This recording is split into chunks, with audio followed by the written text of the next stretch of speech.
I read a poem from the end of his life.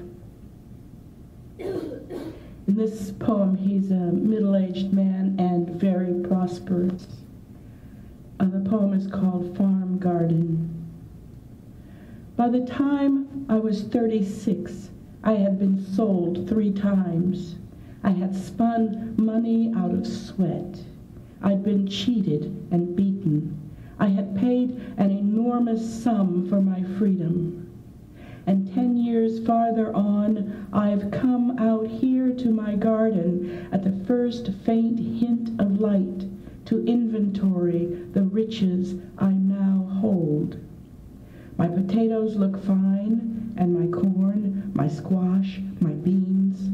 My tobacco is strutting, spreading its velvety wings. My cabbages are almost as big as my head. From labor and luck, I have much profited. I wish I could remember those praise songs we used to dance to with the sacred drums. My rooster is calling my hens from my stone wall. In my meadow, my horses and my cows look up, then graze again. My orchard boasts green fruit.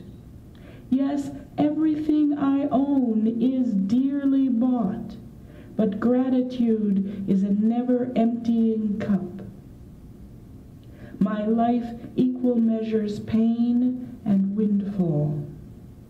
My effigies to scare raccoons and crows frown fiercely, wearing a clattering fringe of shells like dancers in the, what did we call it, dance. My wife and 2 of my children stir in my house. For one 30 years enslaved, I have done well. I am free and clear, not 1 penny do I owe.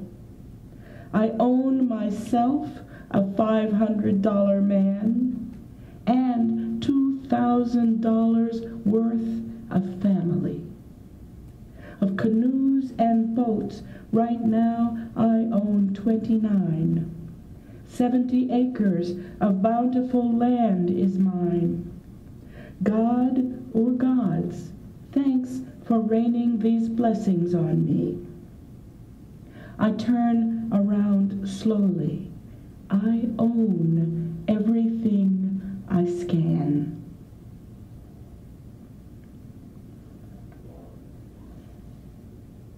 This is the title poem of that book, The Freedom Business. Freeing people is good business in principle. You think they'd thank you for 60% of their earnings while they repay your capital investment. Business and benevolence for once going hand in hand. But people think your freeing them means they are free to leave or lollygag, and your money, carefully banked, then paid to the man out of brotherly love, might as well be tossed down the privy hole. The first person I freed cost 60 pounds and had repaid 20 when the fellow stole away by night. The second turned around and went back to his master, so I lost $400 for nothing. And the third and I simply decided it was best to part company. Frankly, the reward for freeing people is a broken heart. My son Solomon, 75 pounds, sent on a whaler, his young life cut short by scurvy. My daughter, 44 pounds, marrying a fool and contracting a fatal disease. I paid for a physician 40 pounds, but Hannah died. God has mysterious ways, and freedom is definitely not a matter of funds. Freedom's a matter of making history, of venturing forth toward a time when freedom is free. And I'll end with some poems from a biography of George Washington Carver which was a book that was just kind of by chance. It was published as a young adult book and launched me in this other career of writing for this other audience. And I had wanted to write a saint's life and had decided to write about a 12th century German saint named Hildegard of Bingen. I got a research grant and went to Germany, to Bingen, and went to every place that Hildegard had ever lived, and came back prepared to start writing about her. And then somebody called, one of my father's friends called and said, "Marilyn, I'm in Connecticut. I heard you were in Connecticut. I'd like to just stop by for a glass of lemonade." I hadn't heard from this man since I was in 6th grade. Literally, it must have been 40 years. And he stopped and he drank a glass of lemonade, and then he said he had to get on the road, and I walked him out to his car, and he opened the trunk of his car and pulled out a Xerox copy of Emerson's essay on self-reliance, which he carries around in his car to give away to people because he feels it's that important. He's got tons of copies of it. And a brochure about the George Washington Carver birthplace national monument. It's a national park. And he handed me this brochure and said, "I think you should write a book about George Washington Carver." It felt like a message from the beyond. So I dropped Hildegard and started doing research about Carver. And I'll just read maybe 3 poems about Carver. Carver, some people, what you know about him, we all studied him in about 2nd grade. He invented thousands of things out of peanuts, soybeans, mostly peanuts and soybeans. They were the economy of the South was being destroyed by the fact that the South was a one-crop economy with cotton, and cotton depletes the nutrients from the soil. So Carver convinced people, he studied botany, he convinced people that they should start planting peanuts because peanuts replenish the nutrients in the soil. So if you can grow cotton for 5 years and then plant peanuts for 2 years, then you don't have to fertilize. The peanuts fertilize for you. But the people didn't know what to do with peanuts. So Carver had to invent things to use peanuts. Well, that's what he was all about. Rubber, gasoline, diesel, fuel. We're just now starting to take advantage of a lot of his inventions, but biodiesel, that's Carver. I used to drive my kids crazy when I was working on this book because I'd go to the grocery store and say, "See that? Carver. Fruit roll-ups, what is that? Dried milk. You just add anything like dried soups, dried milks, all those things are Carver. Tofu pups, tofu ice cream, all of that's Carver." He gave away his inventions because he was a deeply spiritual man and he believed God had given him these ideas for nothing, and so he didn't feel it was right to make money from them. Otherwise he would have been, well, too bad he didn't realize what he could have started universities. I just read, what did I say, 3 or 4?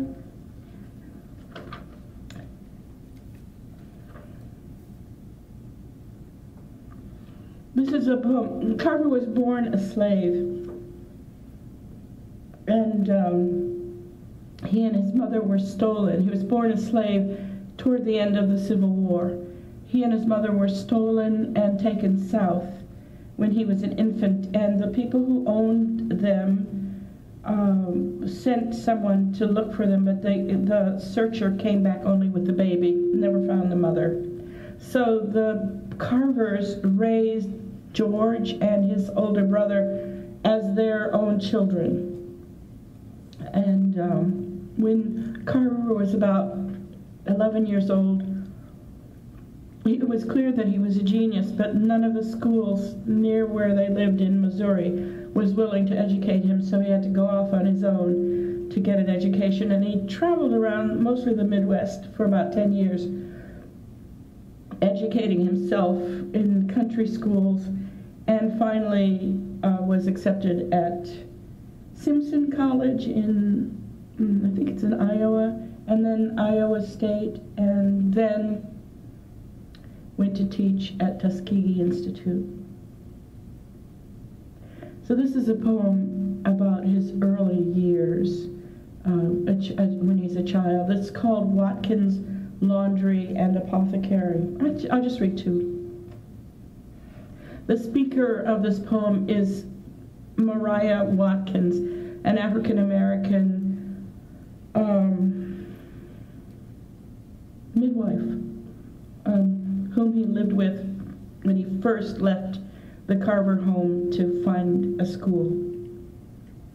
Imagine a child at your door offering to do your wash, clean your house, cook, to weed your kitchen garden, or paint you a bunch of flowers in exchange for a meal.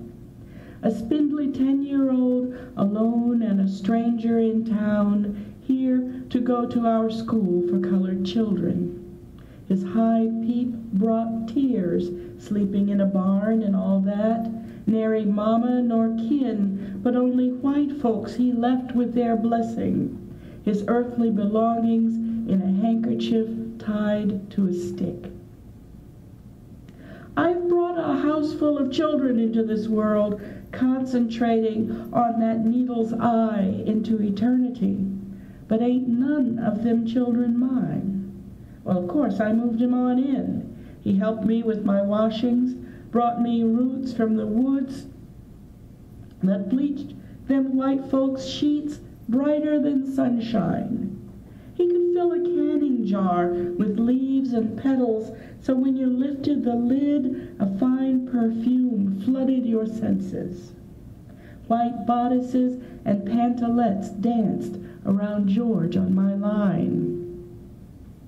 He was sweet with the neighbor children, taught the girls to crochet, showed the boys a seed he said held a worm, cupped hands warm so it wriggled and set the seed to twitching, gave them skills and wonders, knelt with me at bedtime. He was the child the good Lord gave and took away before I got more than the twinkle of a glimpse at the man he was going to be. It happened one Saturday afternoon. George was holding a black-eyed Susan, talking about how the seed that this flower grew from carried a message from a flower that bloomed 1,000,000 years ago, and how this flower would send the message on to a flower that was going to bloom in 1,000,000 more years. Praise Jesus, I'll never forget it. He left to find a teacher that knew more than he knew. I give him my Bible. I keep his letters in the bureau, tied with a bow. He always sends a dried flower.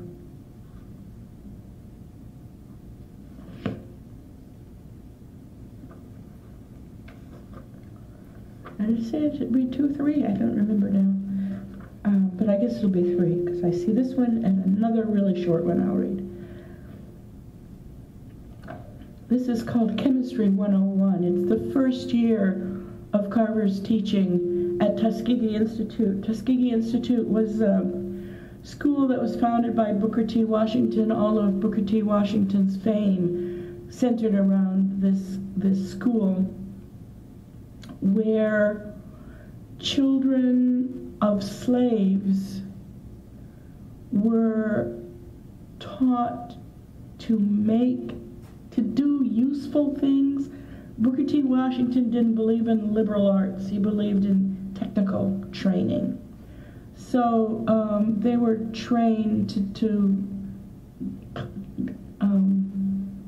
cook and do mechanics, and he was trying to take these people who had no training, no education at all, and to make them useful at a certain echelon in the economy.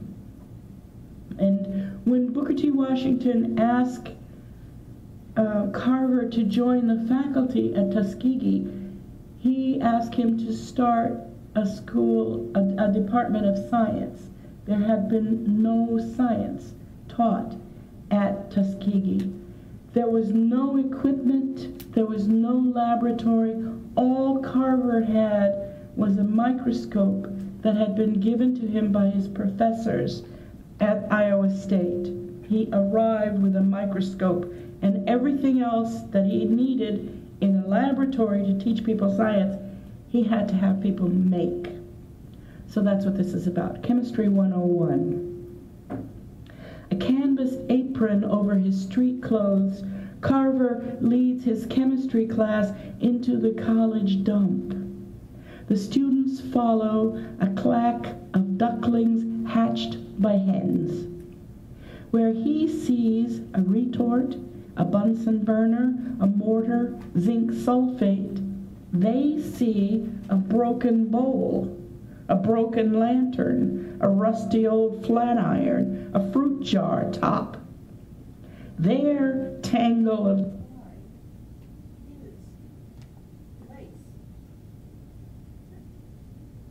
is that a sign?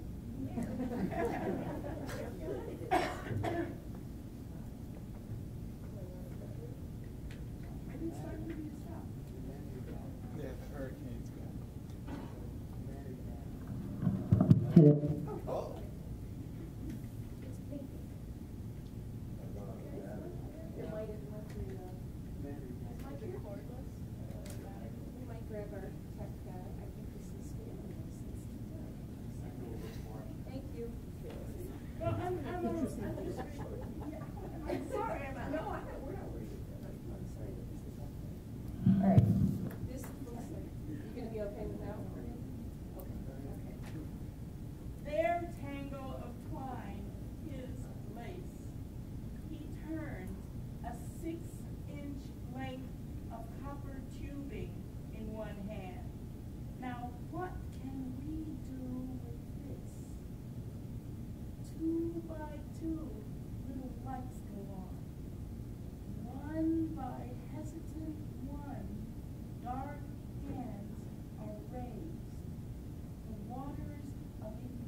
Behind the men's dorm at dusk on a late May evening, Carver lowers the paper and watches the light change.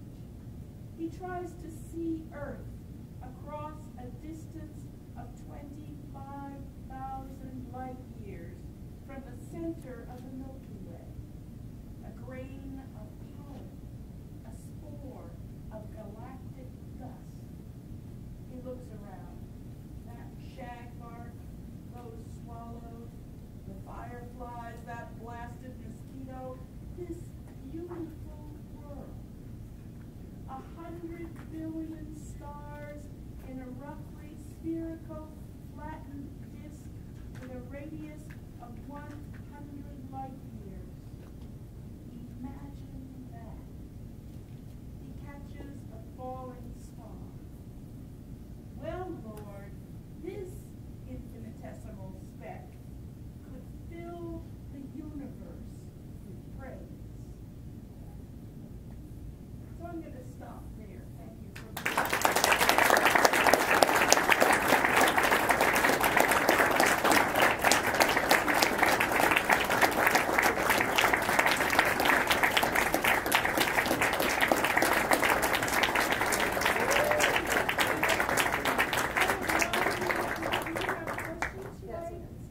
over to answer questions if you have I any. want to jump in a little thought, like, speaking of that gentleman, Benjamin Smith, Yes. that was the name that was given to him. Yes. How come he didn't go back to his original name or go back to the name of his own? Kept that the rest of his life once he gained his freedom? Yes, although in his narrative, he does give us, his first name was Rotier. I don't remember the last name, but he tells us, when I was born, my father named me Rotier. And then, when he was like 8, he was on a ship, and that's when he was named Venture. And I don't know, I guess Seems like it kind of it's worked for easier. him, though, like you were saying, that he kind of became a venture capitalist of his own. He And absolutely. then he kind of did a, I wasn't sure, that's why I wanted to know if it affected or what actually worked. Yeah, I don't know why he didn't go back to his first name. Okay. But that's a really good question. I don't know. In my volume has facing pages his words and my words. So you can get it free online too. He was such an 18th century man. He knew the cost of everything. He could tell you how much your socks cost. And he could remember how much socks cost 50 years ago. I don't know how he did it, but it was everything had a price in his world. Somebody over there. So that he was the son of a prince? Pardon? He was the son of a prince. Is that Yes. what he was? Oh, okay. Yes, he was the son of a prince. He gives his father's name. When the slavers came through, he describes how he and his father buried the riches of the village, of the tribe. They buried them, and his father refused to say where they were hidden. So the slavers killed his father. And the way that the slavers cheated, they told him that they told his father that if he gave them money, they wouldn't take his villagers. And yeah, of course he gave them the money, and they took them anyway. So yeah, it's a really terrific story. You clearly have done a lot of research for several of your volumes. I'm wondering where else you draw your inspiration from and what kinds of things you're working on now. As most in the last, I don't know how many years it's been. It's been like 7 books that have been really based on research. Most of it Connecticut research, because I was the book laureate of the state for a while, and I used that 5 years as an opportunity to write about Connecticut stories. Some of those great stories. The Waterbury, the director of the Mattatuck Museum at Waterbury asked me if I would write something about a skeleton in the Mattatuck collection, because they had just discovered, after owning the skeleton for 60 years, they had finally hired somebody to do research about it. They discovered that it is the skeleton of another 18th century slave. This one's name was Fortune. He was owned by a bone setter, a doctor. Doctors, there were no medical schools. This was before the Revolutionary War. And doctors learned their trade by being apprenticed to older doctors. And the doctor who owned Fortune took the opportunity. Fortune died as a result of a fall. He broke his neck. And the doctor took his body to a hill outside of Waterbury, stripped the flesh from his bones, drilled holes in the long bones, boiled all of the bones to free them of flesh and marrow, carefully numbered them, and reassembled the skeleton and hung it in his home to be used as a medical school. Medical school. Maybe the first medical school in North America, as far as I know. But meanwhile, Fortune's wife and children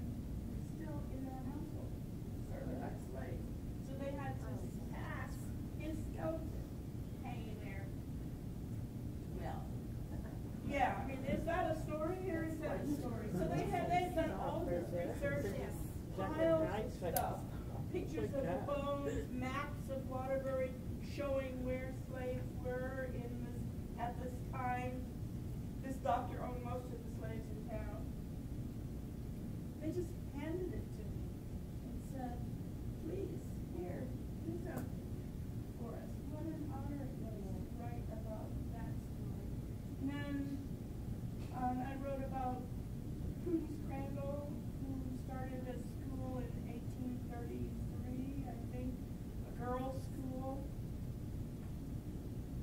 This is 30 years before the Civil War. She started a girls' school, and the first year, a couple of African-American girls who were servants in the town asked her if she would allow them to sit in on her teaching, and she could have said no. She said yes.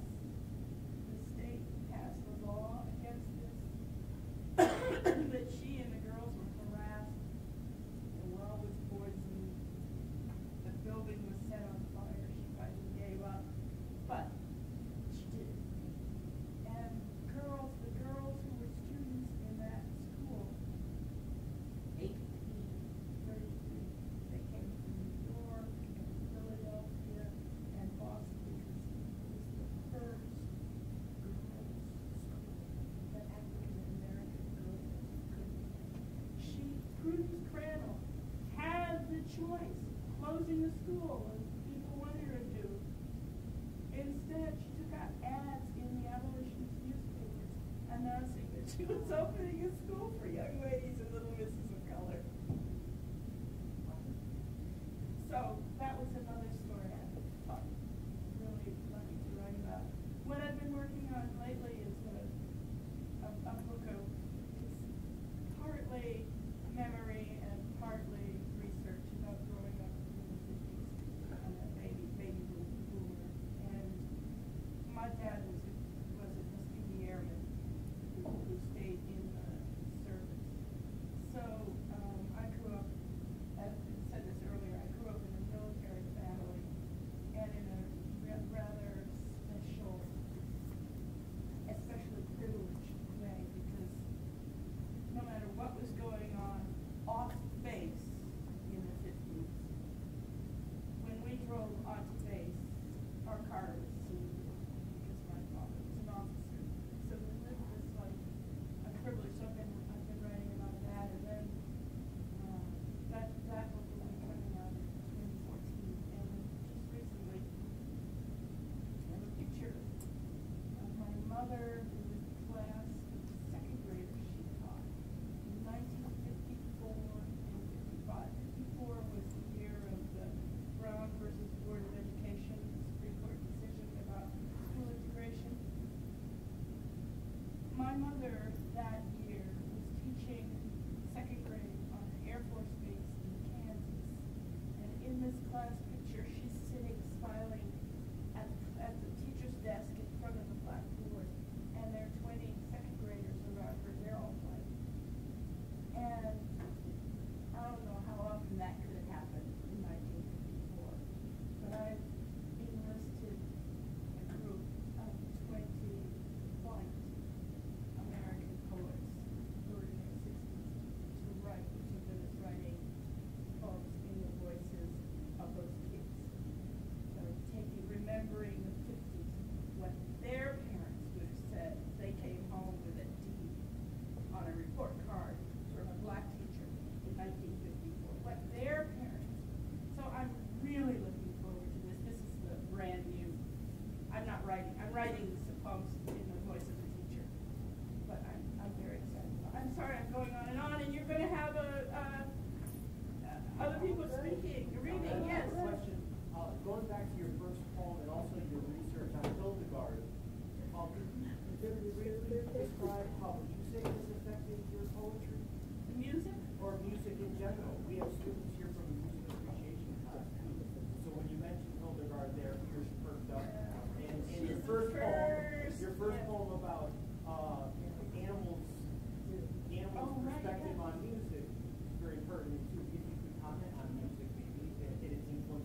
Actually, I've worked when I've lived with my best friend, when I've been working on something, and I've just gone and interrupted her when she's at her desk doing her work. And say, listen, Pamela, I've got this line, I can't finish it, but it's supposed to go da da da dum dum.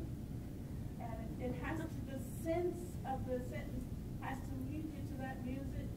It has to be that anyone who reads that will go to that da da da dum dum. And she and I will sit there, and she's very often able to help me find the music that I'm aiming for. But I don't know what else to say about that. My mother and brother are both musicians with perfect pitch, and I've always felt left out because I didn't get that. My brother would be playing the piano in the family, and my mother would say, no, Mel, that's so flat. That, she could identify the notes, and my brother can pick up anything and play it. But I can't do that. I don't consider myself.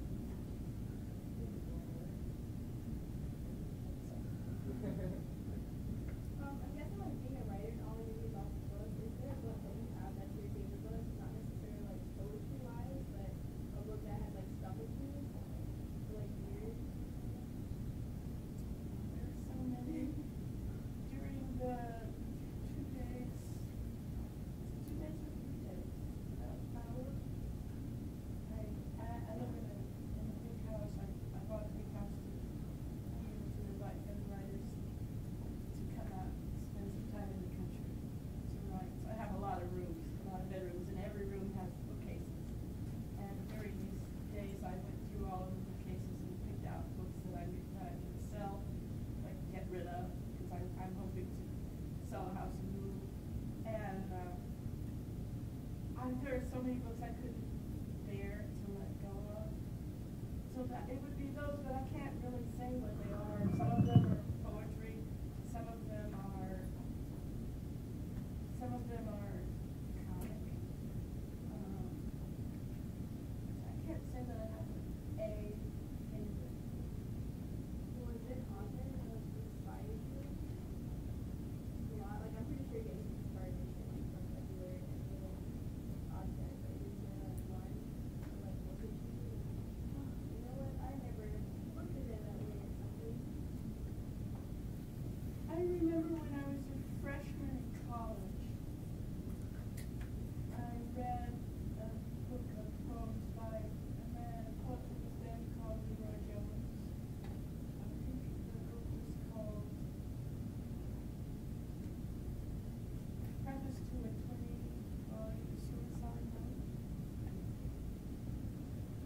Jones was one of 2 black beat poets. And I remember thinking, this is it, this is what I want to do. Finally. I mean, I had read Leroy Jones and because my parents went to black colleges. So they cared about poetry, and they cared a lot about, Paul Laurence Dunbar, and Gwendolyn Brooks won the Pulitzer Prize when I was a child. And so I had them as models, but I hadn't really found anybody I vibrated to until I discovered Leroy Jones. And then he changed his name and changed his writing style and just completely changed away from me. But for a while he was my man. Yeah. You spoke of talking about the Noble Garden. You said that something traced you away from that. You ran into your father's old friend that you knew from 6th grade. You hadn't seen him from 6th grade. Yeah. And then when you saw him, he pulled up, opened his trunk, and had papers written up on self-reliance. Who was that author? Emerson. And this man, and he's no longer living, but he made Xerox copies of Emerson's essay on self-reliance to give away. So he always had them And he said that that was already, he did a lot of, he was a pilot. And he was a commercial pilot.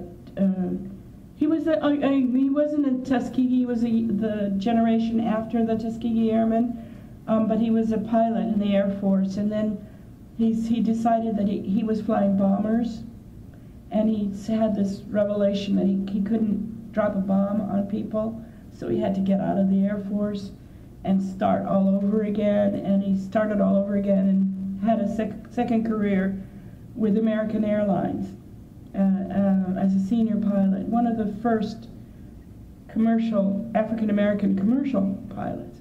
And he said that Emerson's essays, that volume was always the first thing that he put into his suitcase. He always carried Emerson. And he just believed that you could change the world by making people read Essay on Self-Reliance, you know, so. Yeah.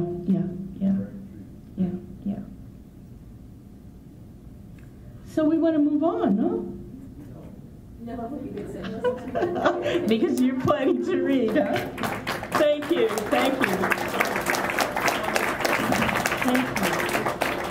I'm going to introduce Sarah Nichols, who is a Tunxis alumna.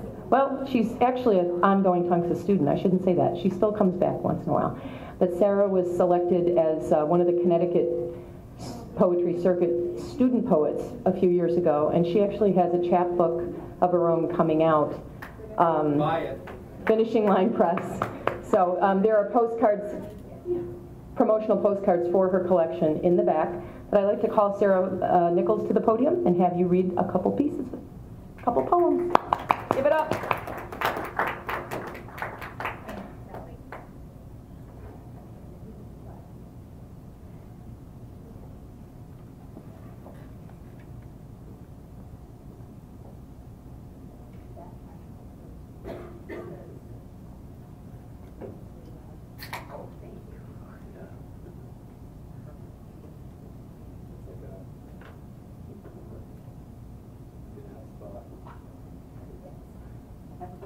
Smile.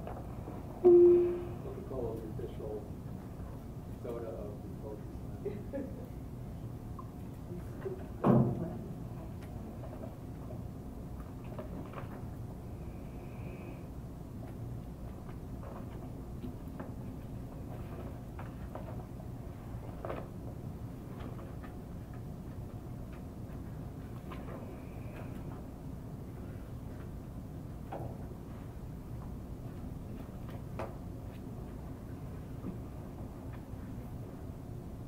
I think I have 3 or 4, I can't remember. I believe 4. And these are all poems that are appearing in my book.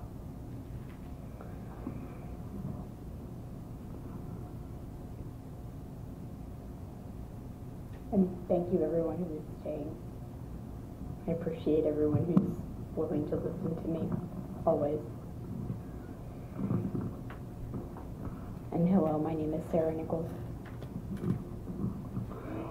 All right, it's the podium.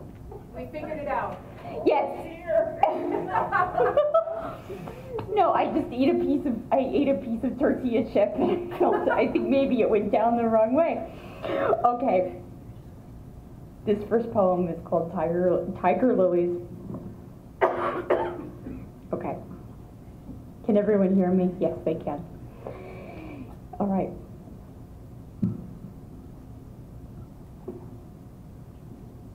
I remember the tiger lilies, speckled brown and hazardous orange, curling in on themselves at the tip. Your voice calling my name again, our own world pairing us off. I remember how you shook after all those pills. That was my future. I did not know it. The tiger lilies were still in the spring air when the paramedics gave you Ipiac and drove you away. They pumped your stomach and your husband insisted on your release. You were my mother and a mother to this, the shared disease. I ended in liquid charcoal. I shook after all those pills. The tiger lily spoke. Close your eyes, drink it down fast.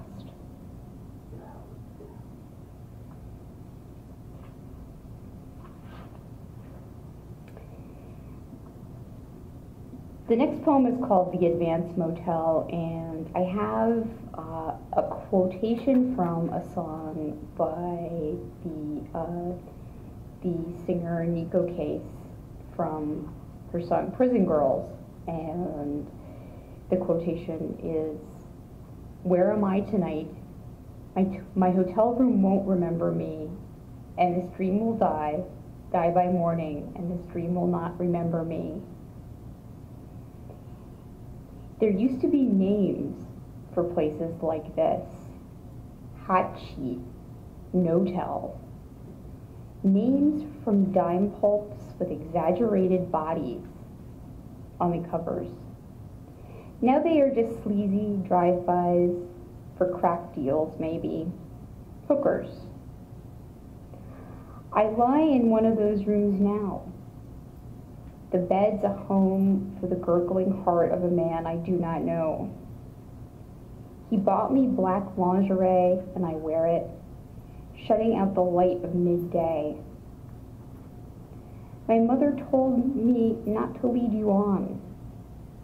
I lead him on, desire trumping unease, warnings corroded.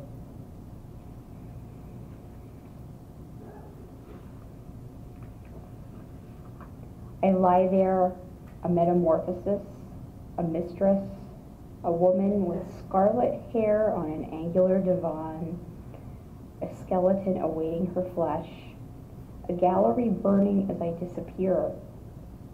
What is there to tell in this place of no telling?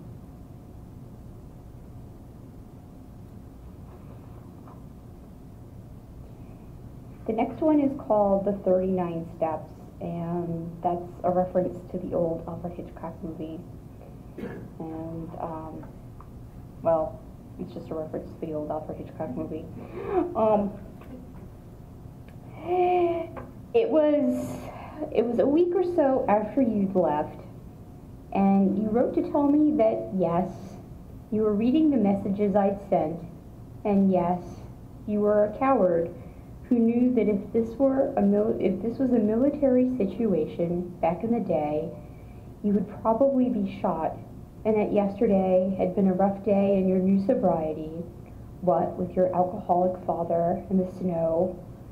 So you watched the 39 Steps and thought that there was something off about the pacing that you wanted to talk to me about.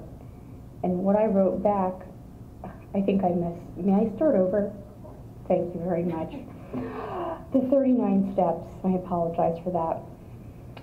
It was a week or so after you'd left, and you wrote to tell me that yes, you were reading the messages I'd sent, and yes, you were a coward who knew that if this was a military situation back in the day, you would probably be shot, and that yesterday had been a rough day in your new sobriety, what with your alcoholic father and the snow. So you watched 39 Steps and thought there was something off about the pacing that you wanted to talk to me about. And when I wrote back, I agreed with you, saying only it was imperfect, a kind of blueprint for North by Northwest.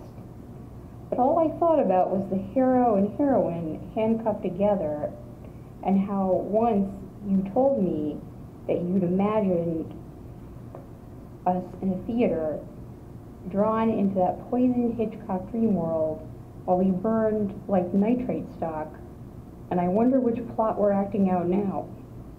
If you're the wrong man who didn't commit the crime you're accused of, but who runs anyway, and if I'm the woman guilty of something, redeeming herself through espionage, but who brings lovebirds to the wrong town, destroying the wrong man.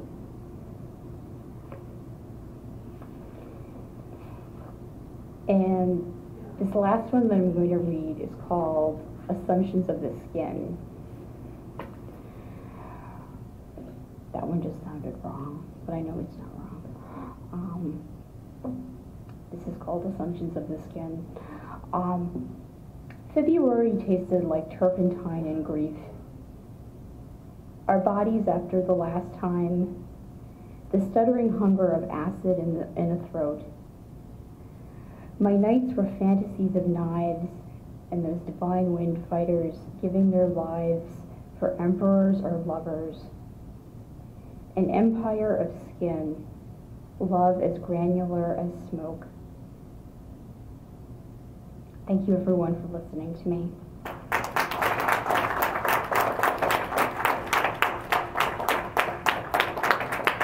How did people get your chapbook, Sarah?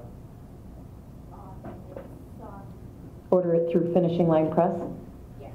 Okay. For now, finishinglinepress.com, there are postcards. And there are postcards in the back. I think Jessie Abbott is going to read a few poems. First, but you didn't buy her book, okay? Just asking people to buy her book. Okay. And once it is published, it will be for sale on Amazon.com. Okay. Oh, no.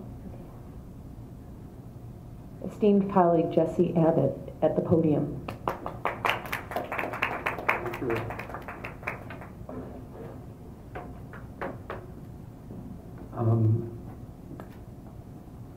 I think there's it's an incredible place between performance, the extroverted side of performance. I was just talking with my friend and department chair Carol Mahmood about this. You know that poets are performers at some level, right? But they can't do what they're doing without some moment of humility. But there's a kind of an awe that has to be there. I'm in a place right now where I'm seeking humility as much as possible. So I was so moved by Marilyn Nelson's reading for that reason, because I just see this place of humility, the work coming from there, and it's just incredibly moving to hear you for that reason. So just a couple of thoughts. I teach poetry. I teach literature and English and philosophy here, and I have a loud mouth in those classes, really loud mouth, and I swear a lot.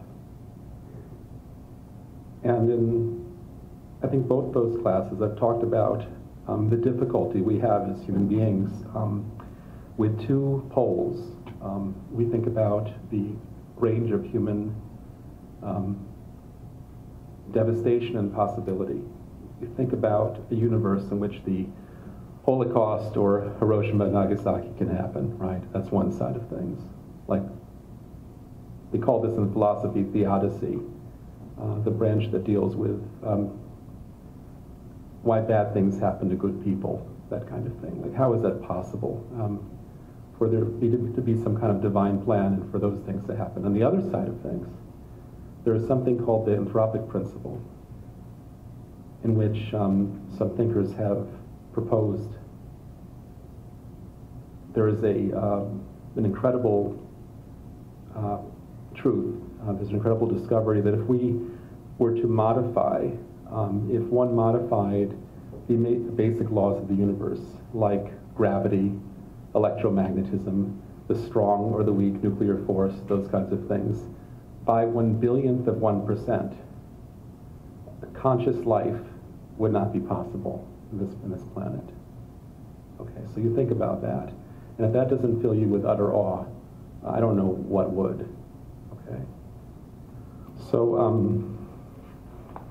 I don't know what happens. So I have a loud mouth usually in my classes, and then I write poetry and I start crying and things like that. So it's just something about, you know, the place between those two extremes that's meaningful.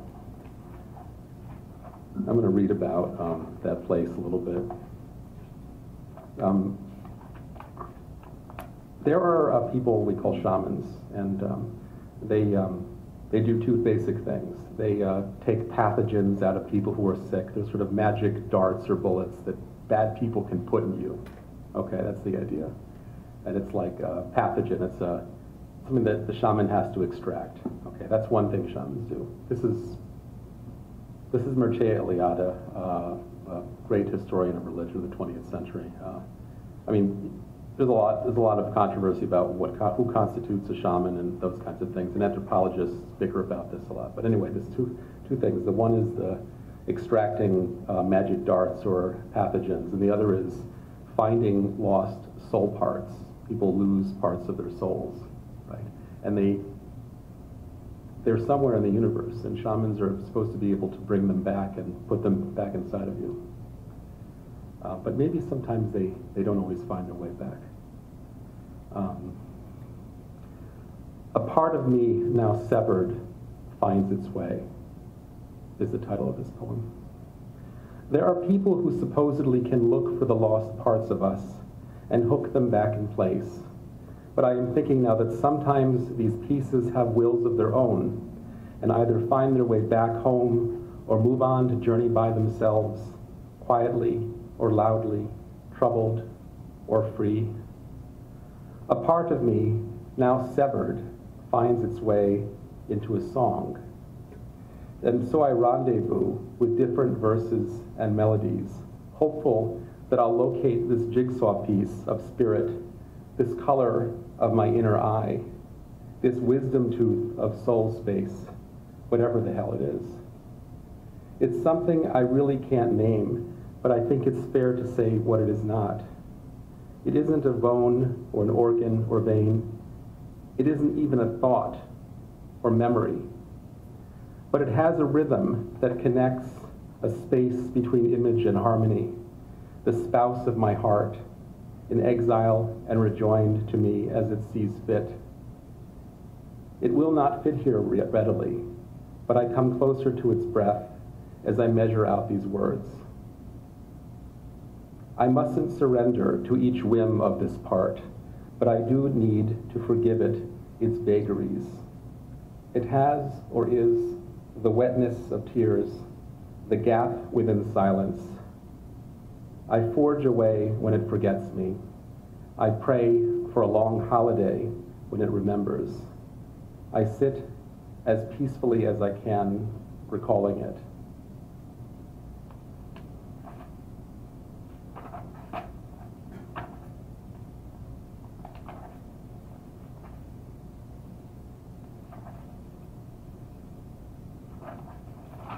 Trying to find something funnier.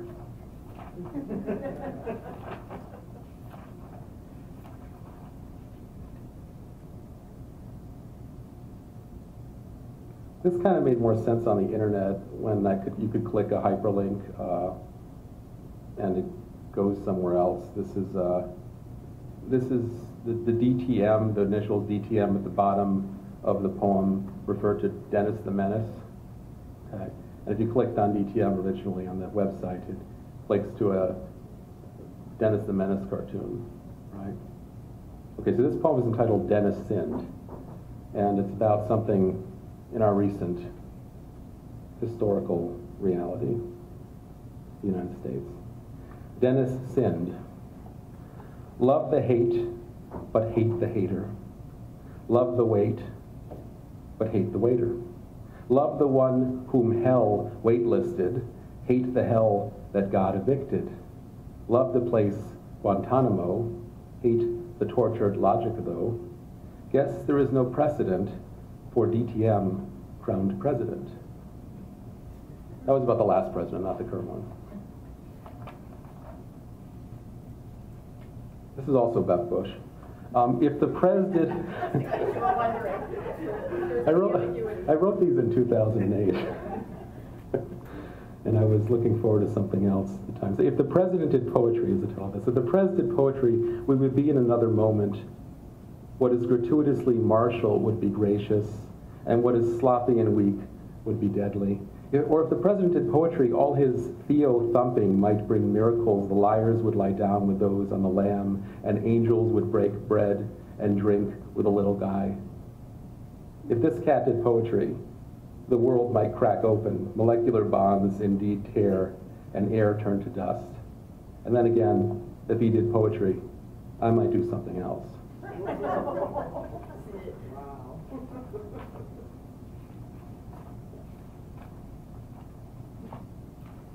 I wrote a poem I'm not going to read tonight about Bush too, but it's entitled 2001 and No Inaugural Poet, because Bush didn't have an inaugural poet.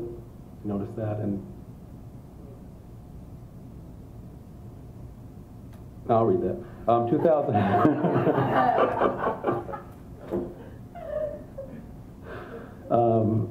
The seraphim are those scary angels. You know, angels are not like beautiful; they're really scary. They're terrifying, actually.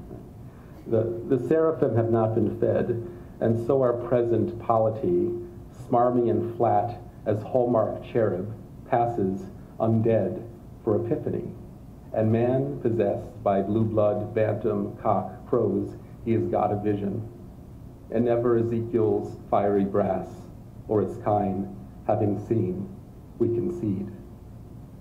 Now absent song and undernourished muse, in exile from each other and our hearts,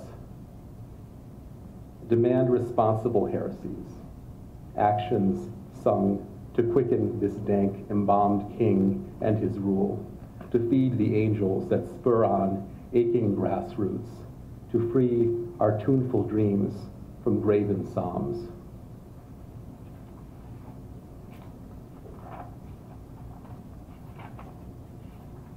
I wanted to read this poem about my dog, but unfortunately I printed this thing out and it cut off the bottom lines of a lot of poems, so I can't read that one.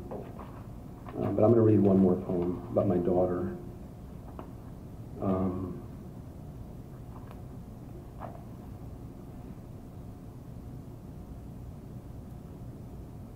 There's something about your daughter going off to college, but it's really strange in this case because my daughter was at Tunxis. We pulled her out of 7th grade and put her here, which was really a strange event. But anyway, so she kind of lived here at Tunxis for many years, and then we sort of sent her on to another college, and that was really challenging for me as a father. But I wanted to write her a poem about. It was sort of it was to mark that occasion, and it's entitled "A Summing Up Each Day." If I could say to my daughter that every point of light is a thought for her well-being, and the span of colors before us a refraction of my love.